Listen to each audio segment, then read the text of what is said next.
मैं बाकी दे सारे प्रोग्राम एक बारी कनक्लूड करदा होया बेनती करांगा साडे सत्कारयोग IG साहब सरदार रुपिंदर सिंह जी जो साडे विच विशेष रूप से पुजे हुए हैं संगतां दे दर्शन करन। सत्कारयोग रुपिंदर सिंह जी।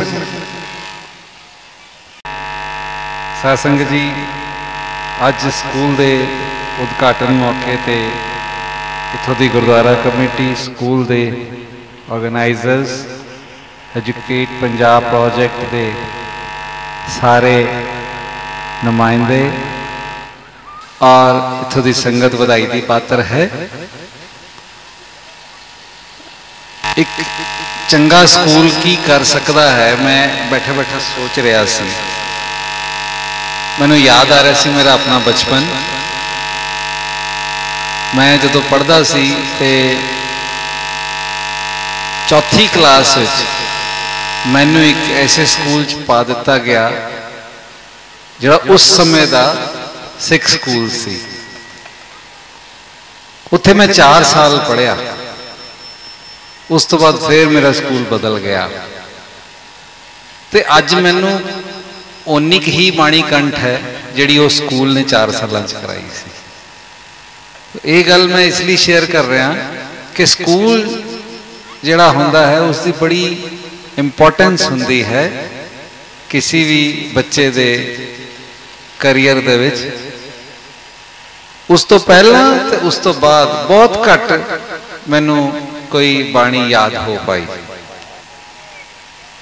सो अलग अलग चीज़ां ने, अलग अलग स्पैशलिटीज़ ने, अलग अलग खासियत ने इस एरिए विच, क्योंकि मैं इत्थे ही 12-13 साल पहले नौकरी करके गया तो मैं इस एरिए नूं चंगी तरह जानदा हाँ।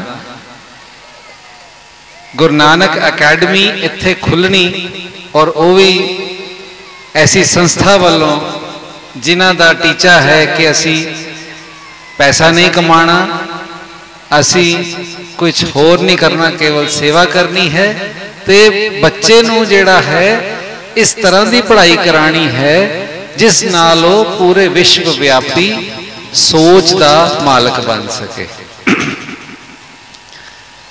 आप जी नूं ज्ञात होना है कि गुरु साहब ने जो खालसा सजाया सी तो उदों की कीता सी, उदों एक खास चीज हुई सी उस समय दी कि 2 ताकतां नूं इकट्ठियां करता सी, संत ते सिपाही नूं। उस तो पहला देखो संत अलग हुंदे सन ते सिपाही अलग, योद्धे अलग हुंदे सन ते ऋषि मुनि भगत अलग हुंदे सन। सो इन्हां दोनों दा सुमेल कीता सी। अज दी पढ़ाई भी ये मंगदी है कि एक पासे साडे कोलों बड़ी अच्छी डिग्री होवे जिहदी कि मानता होवे, चाहे असीं उहदे नाल अपना बिजनेस करना है, चाहे असीं नौकरी लैनी है, ते दूजे पासे वो जिहड़ा स्टूडेंट है या कैंडीडेट है जिस कोल वो पढ़ाई है वो बड़े अच्छे करैक्टर का मालक होवे। हुण चैलेंज इत्थे आंदा है, चुनौती इत्थे आंदी है जदों एक IIT का पढ़िया इंजीनियर, एक बड़ा अच्छा डॉक्टर या वकील, जदों उसदे अपनी जिंदगी विच कोई उसनूं दिक्कत आंदी है तो या तो वो गलत काम कर बैठता है, व्यभिचार कर लेंदा है, सुसाइड कर लेंदा है या नशियां च पै जांदा है। सो अज दी साडियां सरकारां, अज दे साडे ये वाले अदारे ये सोचण ते मजबूर हो रहे हैं कि ऐसी केड़ी पढ़ाई कराई जाए जिस दे नाल चंगी, हुणे सारे चंगी डिग्रियां वालियां दी मैं गल कर रहा हाँ, टॉप क्लास जिन्हां कोल डिग्रीज ने, लोग फॉरन चो पढ़ के आ रहे हैं, लेकिन जदों उन्हां दे अपनी जिंदगी विच कोई भार पैंदा है, कोई प्रेशर आंदा है तां वो टुट जांदे हैं। एक पुलिस अफसर होने के नाते मैं ये जानदा साडे थाने च किन्ने केस पढ़े लिखे लोगों के आए पे ने, किन्ने ही धोखाधड़ी के केस ऐसे ने जिस बड़े अच्छे वैल प्लेस्ड बंदे इन्वॉल्व ने, बड़े अच्छे अच्छे लड़के लड़कियां जिन्हां दी शादी हुई साल साल बाद ही शादी टुट गई या मार कुटाई होने लगी या पता लग्या कि इन्होंने झूठ बोल के सारा कुछ कर लिया सी। सो इहदा मतलब किते ना किते वो जिहड़ी पढ़ाई कराई गई सी, जिहड़ी उन्होंने डिग्री लई है, उहदे विच कोई ना कोई उकाई सी कि ये लोग अपनी जिंदगी विच उसनूं अप्लाई करना भुल गए। सो जिहड़ी गुरु साहब ने ये विद्या दिती है, ये बड़ी अच्छी गल इत्थों कही गई सी कि गुरु असी इको ही कम उच ऐड करना सी बड़ा अच्छा कर रहे हैं। सारी संगत गुरुद्वारे जाती है, बैठ के कीर्तन भी सुन लेंदी है, कथा भी सुन लेंदे, असीं घरां विच भी सुन लेंदे हां टीवी के थ्रू या इंटरनेट के थ्रू, पर असी एक काम उचों मिसिंग कर रहे हाँ, असी गुरु साहब की बाणी नूं पढ़ते नहीं पे, ते पढ़न तो बिना समझ नहीं आनी, क्योंकि असी किसे तो सुनते पे हाँ, वो फिर जरूरी नहीं है कि पूरी गल असी सुनिए या पूरी समझ आवे या सुनाण वाला ही पूरी गल सुना पाए।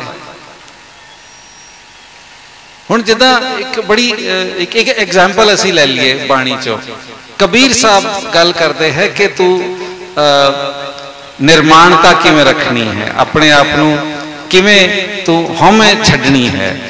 एक श्लोक कबीर जी दे बाणी चाहता है, कबीर रोड़ा होए रहो बाट का, तज मन का अभिमान, ऐसा कोई दास होए ताहे मिले भगवान। भी तू ऐदा का रोड़ा बन जा। हुण अगली सोच की कहती है, फिर कहते नहीं नहीं रोड़ा हुआ तो क्या भया, पंथी को दुख दे हर जन ऐसा चाहिए, ज्यों तरनी में खे। भी रोड़ा जो हो गया, ये हुण देखो दिमागी उचाई है, तुहाडी मत कित्थों तक जाती है। जे रोड़ा बन गया तो रोड़ा तो किसी को सट लगाएगा, पैर च वजेगा, उहदे चुभ जाएगा। तो इदा कर तो मिट्टी बन जा, ताकि मिट्टी चुभदी नहीं है। फिर खुद ही कहते ने तरनी हुई तो क्या भया, जो उड लागे अंग, हर जन ऐसा चाहिए, ज्यों पानी सरबंग। भी मिट्टी भी तो उड़ के कपड़े गंदे करेगी, तुहाडी शरीर गंदा करेगी, तो इहदा कर पानी बन जा। फिर ये हुई उचाइयां है सोचण दी, ये कदों आणगियां जदों असीं पढ़ांगे। गुरु नानक साहब ने कॉन्सैप्ट दिता सी वंड के छकण दा, ते जदों सिद्धां ते जोगियां नूं पता चलिया भी ये वंड के छकण दी जिहड़ी गल है, ये तो मशहूर कर रही है इन्हां नूं, ते उन्हां ने एक सवाल पाया या एक चैलेंज किया, एक तिल का दाना दिता ते बोलिया कि इनू वंड के दिखाओ। यदा मतलब ये सी भी जिस बंदे को थोड़ा है, गरीब है, वो कित्थों वंड के खाए, मतलब ये सी इसदा। ते गुरु साहब ने वो तिल का दाना लिया, उसनू वट्टे उत्ते रगड़िया, उसनू एक पानी के गिलास च पाया, ते कहंदे घोल के कहंदे लो वंड के हुण पी जाओ। ਇਹਦਾ मतलब ਜਿਹੜਾ ਵੰਡ ਕੇ ਛਕਣਾ है, ये जरूरी नहीं है कि ਤੁਹਾਡੇ ਕੋਲ बहुत होए ਤਾਂ ਹੀ ਵੰਡੋਗੇ। ਜੇ ਤੁਹਾਡੇ ਕੋਲ ਥੋੜਾ है, जो दसवंध 10% ਨੂੰ ਅਸੀਂ ਕਹਿੰਦੇ ਆ, ਉਹ 1 ਰੁਪਏ ਦਾ ਵੀ ਨਿਕਲ ਸਕਦਾ ਤੇ 1 ਕਰੋੜ ਰੁਪਏ ਦਾ ਵੀ ਨਿਕਲ ਸਕਦਾ। तो ये सारियां समझ ਤੁਹਾਨੂੰ ਤਾਂ ਆਏਗੀ, ਆਪਾਂ ਨੂੰ ਤਾਂ ਆਏਗੀ ਜੇ ਅਸੀਂ ਬਾਣੀ ਨੂੰ ਪੜਾਂਗੇ। ਜਿਵੇਂ ਖਾਲਸਾ ਜੀ ਨੇ ਦੱਸਿਆ ਨਾ ਵੀ 15 ਮਿੰਟ ਉਹਨੂੰ ਕਿਹਾ ਵੀ ਜਪਜੀ ਸਾਹਿਬ ਦਾ ਬਸ ਪਾਠ ਕਰ ਲੈ। ਮੈਨੂੰ याद आ रहा सी ये गल्लां वैसे वाकई काम दियां सी पुराने समय। असी जो छोटे बच्चे स्कूल जाने वाले, तो मम्मी ने कहना भी सवेरे स्कूल जाने तो पहले चल बाबा जी के कमरे च मत्था टेक के आओ। घर च गुरु साहब का प्रकाश किया सी, ते वो तद तक रोटी नहीं सी देंदे कि जब तक तू मत्था ना टेक के आओ। तो उदों समझ नहीं सी होती, उदों कई बार जल्दी होंदी सी, कई बार मन च गुस्सा भी आता सी भी मम्मी की करते हैं भी मत्था टेका, चल फिर ठीक है। हाँ, क्योंकि वो घर च डिसिपलिन आता सी उहदे नाल। तो वो फिर एक जिहड़ी ड्रिल है रोजाना करने वाली, वो लाइफ की ड्रिल बन गई। फिर वो वड्डे होके भी आ गई। तो हुण जो थोड़ी थोड़ी समझ आती कि वाकई ये तो जरूरी चीज़ है, तो फिर उस पर विश्वास भी बनता है। एक गल होर मैं सारी संगत नूं जरूर बेनती करनी चाहांगा, क्योंकि तुहाडे चो बहुत सारे पेरेंट्स इत्थे ही होणगे जिन्हां दे बच्चे इस स्कूल च पढ़नगे। पेरेंट्स नूं स्कूल अते टीचर उत्ते विश्वास करना है। मैं इस स्कूल लिए नहीं कह रहा, मैं सारिਆਂ ਲਈ कह रहा। जिथे भी तुहाडा बच्चा पढ़ता है, उस टीचर उत्ते ते उस स्कूल उत्ते विश्वास करना है। जे किते थोड़ी बहुती ऊच नीच हुई है, बच्चे दे नंबर घट आए ने या बच्चा किसी नाल लड़ के आया या कोई होर गल है, तो डंडा लैके उस टीचर या स्कूल के पिछे नहीं पैना। अजकल एक नवा ट्रेंड देखने को मिल रहा है जिथे पेरेंट्स जाके टीचर्स नूं ये कहंदे ने भी जब असीं स्कूल नूं पूरी फीस दिंदे आ, सारा कुछ बच्चा टाइम इत्थे स्पेंड करता है, किताबां तुसीं दिंदे हो, पढ़ाई तुसीं करांदे हो, फिर नंबर कितना घट गए, ये तुहाडी जिम्मेदारी है। तो जे दो बच्चे आपस में लड़ पे तो उहदे लई भी स्कूल नूं जाके ही वो रिस्पॉन्सिबल बनाते हैं। और इसका नतीजा की हो रहा है, कोई टीचर बच्चे नूं हाथ नहीं लांदा। अज दी डेट असीं उस समय के स्कूलों के पढ़े हुए हैं जदों मार पैंदी हुंदी सी स्कूलों च, हुण नहीं कोई टीचर हाथ लांदा। उसका बहुता वड्डा कारण जिहड़ा है वो पेरेंट्स का टीचर्स नूं जाके खबर लेना है कि साडा बच्चा क्यों नहीं अगे वध रहा। एक गल हमेशा याद रखना, स्कूल का एक रोल है जिस तो वाकई उसनूं असीं मुक्त नहीं कर सकते, पढ़ाई कराना। पर जे तुसीं समझो कि वो बच्चे नूं पूरा ही 100% बदल देणगे तो नहीं होना, यह वाली गल नहीं है। तो टीचर्स भी ये गल ध्यान रखण जरूर कि तुसीं जिहड़ी विद्या दे रहे हो बच्चे नूं, कोशिश ये होवे कि वो तुहाडे अपनी जिंदगी चो झलके ताकि बच्चा उसनूं अच्छा ग्रहण करे। मैं अपने करियर विच एक टीचर तो पढ़िया, हालांकि बाद वड्डे होके स्कूल लेवल ते नहीं, उन्हां दा जीवन ऐसा सी कि मैनूं वो जिहड़ी मैं पढ़ाई की वो तो एक पासे रह गई, मैं उन्हां तो जिंदगी की पढ़ाई करके आ गया। उन्हां दी धर्म पत्नी बीमार सी, बैड ते सी, ते वो मैनू पढ़ाते पढ़ाते विचों उठ के जाते सन। जिवें मेरी 1.5 घंटे की क्लास हुंदी सी, वो अद्धा पौना घंटा मेरे नाल बैठते सन और फिर विचों 5 मिनट लिए उठ के जाते सी, कहंदे सी बेटा जी मैं आया, तो वो दूसरे कमरे जाके ते अपनी वाइफ नूं अटेंड करके वापस आ जाते सीगे। मैं सोचदा सी भी ये की करते हैं। तो एक दिन मैं देखा वो जिहड़ा उन्हां दा विच कोई टाइम हुंदा है दवाई देण दा या उन्हां दी केयर करन दा, उस लिए हो जाते सी 5 मिनट वास्ते ते वापस आ जाते थे। तो फिर बाद चो मैनू पता लग्या कि उन्हां दी वाइफ जिहड़ी सी पिछले 20 सालों तो इस तरह सी। ते असीं अपने समाज अक्सर ये तो देखते हाँ कि आदमी बीमार हुंदा है और औरत उसकी सेवा करती है। बहुत घट एग्जाम्पल देखते हैं कि औरत बीमार होंगी तो आदमी उसकी सेवा करता है। तो यह जिहड़ी चीज़ है ये बड़ी मैनू अंदर तक इसने गाइड किया कि परिवार विच तो सारे ही बराबर ने, जिहड़ा कोई बीमार हो गया उसकी सेवा तो करनी करनी है। सो यह चीज़ां जिहड़ियां ने असी जिहड़ी बच्चों नूं पढ़ाई करानी है वो दुनियावी पढ़ाई एक पासे है, नाल जिंदगी की पढ़ाई भी है। तो जे बच्चा गुरमत नाल जुड़ गया है या गुरु ग्रंथ साहब का वो पाठ करता है या बाणी पढ़ता है, फिर उसके अंदर एक अंदरूनी ताकत आ जाती है, इनर स्ट्रेंथ जिसनों असीं कहने हाँ, उसदे नाल वो बच्चा फिर डोलदा नहीं। गुरु साहब किते नहीं ये कहते कि जे तुसीं बाणी पढ़ोगे तुहाडे उत्ते दुख नहीं आएगा या तुहाडे उत्ते कोई मुसीबत नहीं आएगी या तुहानूं औखा समा नहीं आएगा। हाँ ये सारा आएगा पर यह असर इसलिए नहीं करेगा क्योंकि तुहाडी ट्रेनिंग हो चुकी होगी। असीं अज क्यों कहने भी फौज नूं कोई दिक्कत नहीं आती, जिथे सारा काम फेल हो जाता, कहना फौज नूं बुला लो। क्यों? फौजी की ट्रेनिंग ऐसी हुई होंदी है भी जो मर्जी सामने आ जाए उसने उसनूं पार कर ही जाना। सो जिहड़ी ये अकाल पुरख की फौज है ना, इसकी ट्रेनिंग इस तरह की होएगी कि ये डोलणगे नहीं, लेकिन वो लिए जरूरी है इस ट्रेनिंग प्रोसेस के विचों निकलना। और याद रखना, मैं भी अपने बच्चे स्कूलों पढ़ाए है, असी कोशिश करते सीगे क्योंकि असी खुद अफसर सी, इस करके स्कूल वाले साडे बच्चों का ध्यान रखते सी, लेकिन साडी कोशिश रहिंदी सी भी अपने बच्चे नूं फील कराओ भी अफसर का बच्चा नहीं है। उहदे करके की होएगा, जदों उस ट्रेनिंग ड्रिल चो लंघेगा तो वो इस लायक बनेगा कि कल नूं मुसीबत फेस कर पाए। वो बहुत ज्यादा जरूरी है। अदरवाइज उस तो बिना की होगा, डिग्री तो हासिल हो जाएगी वधिया स्कूल दी, कॉलेज दी, यूनिवर्सिटी दी, लेकिन जो जिंदगी ने तो अपनी चाल अलग चलना है। जिंदगी डिग्री देख के नहीं चलती है। एक किसी किताब में नहीं लिखा कि जिहड़ा IIT पढ़ने वाला बच्चा है उसनूं दुख तकलीफ नहीं आएगी, उसनूं बीमारी नहीं होएगी, उसके घर च कोई प्रॉब्लम नहीं होएगी, उसनूं कोई बिजनेस च घाटा नहीं पै सकदा, ये किसी वो नहीं है। लेकिन उत्थों दा पढ़िया होया जे उसने अच्छी ट्रेनिंग लई है वो इन्हां चीज़ां नाल विचलित नहीं होएगा। उसनूं जे घाटा पै जाएगा तो सिर पकड़ के नहीं बैठेगा, वो दुगनी मेहनत करके उस घाटे नूं कवर करके वापस नफे च कन्वर्ट करेगा। जे उसनूं कोई बीमारी आएगी तो वधिया डॉक्टर लभ के उसका इलाज करेगा। जे उसनूं कोई होर प्रॉब्लम आएगी तो वो सोचेगा कि मैं इनू किस तरह डील कर सकदा ताकि मैं फटाफट इस चों बाहर निकला। सो यह फर्क है, जिहड़ी अच्छी विद्या है वो बंदे नूं इस तरह का काबिल बनाती है।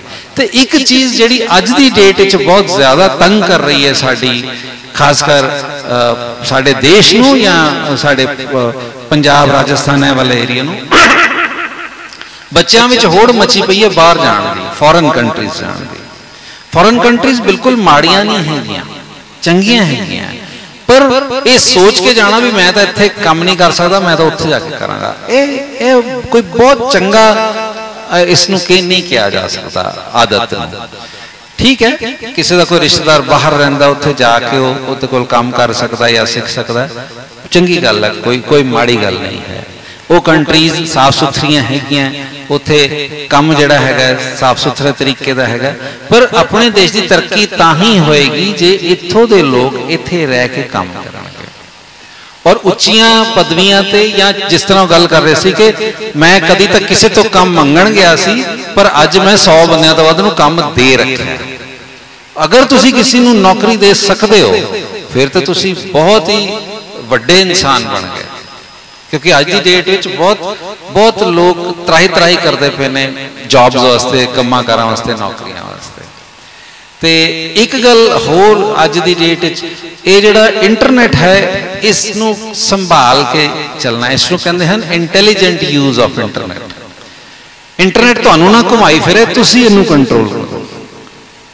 असी अजकल जिहड़ा साडे नौजवान पीढ़ी है वो सारा दिन फोनां दे उत्ते या अपने लैपटॉप के उत्ते बैठती है, तो अद्धे तो वध समा असी लगाते हैं मैसेजेस फॉरवर्ड करन, कितों आ गया किते भेज दिता, आ देखी भी उत्ते लिखिया भी हुंदा है ज़्यादा से ज़्यादा शेयर करो, ज़्यादा से ज़्यादा फॉरवर्ड करो। ये चीज़ां सानू विचलित करदियां ने, सानू मिसगाइड करदियां ने। ध्यान रखना, एक गल ये भी ध्यान रखना कि कई केसेस जिथे कोई अपराध हो जाता है, क्राइम हो जाता है, ईवन जो फॉरवर्ड करने वाला बंदा है वो भी उस अपराधी हो जाता है। जदों अफवाहां फैलदियां ने, कई अपराध केवल इस करके होंदे ने कि गल फैला दी जाती है, अपराध बन जाता है, तो उस चीज़ विच वो फॉरवर्ड करने वाला, शेयर करने वाला भी अपराधी, ये ध्यान रखना। सो बाकी रही गल स्कूल दी, स्कूल ने अपने समय नाल तरक्की कर जानी है। इत्थों दे बच्चों ने पढ़ के अच्छी विद्या ले लेनी है। केवल ते केवल जरूरत है इत्थों दी संगत दी, एक तां सपोर्ट दी, ते एक इन्हां चीज़ां नूं संभाल के रखना दी। क्योंकि संस्थावां जिन्नियां भी बनदियां ने शुरुआत इस तरह ही हुंदी है, थोड़े लैवल तो, छोटे लैवल तो, ते उस तो बाद वो वड्डियां बनदियां हन। वड्डियां बनन तो बाद उसकी जरूरत होंदी है उसनूं संभालना अते उसनूं होर वड्डा करना, ना कि झगड़ा करके उसनूं छोटा कर लेना या तोड़ लेना। सो अज मैं इस मौके ते दोबारा इस स्कूल दी, गुरुद्वारा साहब दी प्रबंधक कमेटी, इत्थों दी संगत और एजुकेट पंजाब प्रोजेक्ट के सारे ही इत्थे आए हुए पतवंते सज्जन, खालसा जी, उन्हां दी टीम, टीचर्स, सारिਆਂ ਨੂੰ ਵਧਾਈ ਦਿੰਦਾ ਹਾਂ। ਤੇ मैं आस करदा हाँ कि ये स्कूल जिहड़ा है बहुत अच्छे प्रोडक्ट्स जिहड़े हन वो इत्थों दे बच्चों नूं बना के देगा।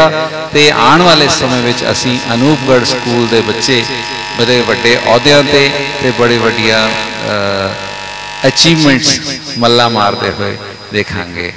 आप जी ने इस मौके ते सानू याद किया, धन्यवाद और बहुत बहुत शुभेच्छावां। वाहिगुरू जी का खालसा,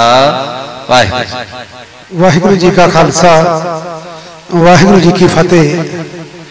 जो संस्था तुसीं खोलण जा रहे हो, अज साडे कोल उच्च कोटि दे अफसर ते उच्च कोटि के विद्वान जिन्होंने विशेष रूप से साड़ी बेनती मन के अज इस सारी जो कार्रवाई है उसकी अगुवाई कर रहे हैं सत्कारयोग रुपिंदर सिंह जी, बहुत बहुत धन्यवाद कमेटी वालों भी आप जी का। ये मैं बेनती करा कि स्टेज पे मैं आप जी के सामने हरजीत सिंह एडवोकेट, पर मेरा चेहरा ही स्टेज पे है, मेरे पीछे काम कर रहे हैं ये सारी गुरुद्वारा प्रबंधक कमेटी, जीत सिंह जी उन्होंने सारे सहयोगी, नहीं तो मैं स्टेज नू कंट्रोल कर पाना, स्टेज नू चला पाना मेरे बस की गल नहीं सी। पर फिर भी ये सेवा करदे होया मैनू पता है कि कई कहना पै जाता है भाई जल्दी करो, तो कई कहना पैना भाई माफ़ी बख्शो। उन्होंने सारे को मैं खिमा मंगदा कि ये सारा कुछ तुहाडे इस प्रोग्राम में सफलतापूर्वक चलाने लिए ही किया गया। मेरा कोई निजी ये कोई ऐसा हित नहीं सीगा। हाँ, एक लास्ट दे विच साडे कोल गुरु नानक अकैडमी के बच्चे भी फिर एक छोटी जी हाजिरी भरना चाहते सन, उन्होंने को मैं खिमा दिता जाची हाँ। मैंने एक गल याद आती है कि जो गुरुद्वारा कलगीधर विखे असी एक स्कूल चला रहे हैं फ्री कीर्तन ट्रेनिंग सेंटर, उन्होंने बच्चे जो स्टेज पर लैके आने हैं और सारे बच्चे चाहते हैं कि साड़ी वारी तो आवे आवे, तो उन्होंने एको गल तो ट्रेंड करके लैके आने हैं जिदन तुहाडी वारी नहीं आई उस दिन ज़्यादा खुश दिखने चाहिए कि तुसी बहुत वड्डा सहयोग जिहड़ा है इस काम दे विच कीता। सो उन्होंने बच्चों तो भी मैं खिमा मंगदा कि जो मूल मंत्र या कविता राही या एक एक शब्द राही हाजिरी भर के अपनी हाजिरी लवाना चाहते सन, वो भी मैनू माफ़ करनगे। और ये ही सारे का धन्यवादी हाँ। मैं बेनती करांगा सत्कारयोग जसविंदर सिंह जी, सत्कारयोग रुपिंदर सिंह जी, जो साडे इत्थों दे रागी सिंह ने, अमनदीप सिंह जी, उन्होंने एक शब्द रिलीज किया है प्राणी क्या तेरा क्या मेरा, जैसे पंखी तरफ तरफ बसेरा, वो शब्द की कैस्ट उन्होंने कढ़ी है।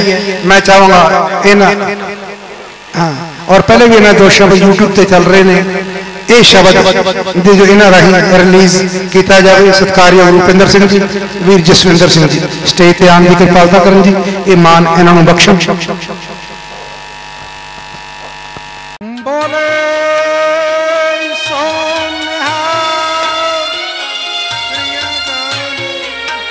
परमात्मा इन्हों इस तरह ही हौसला बजाई बख्शी रखे।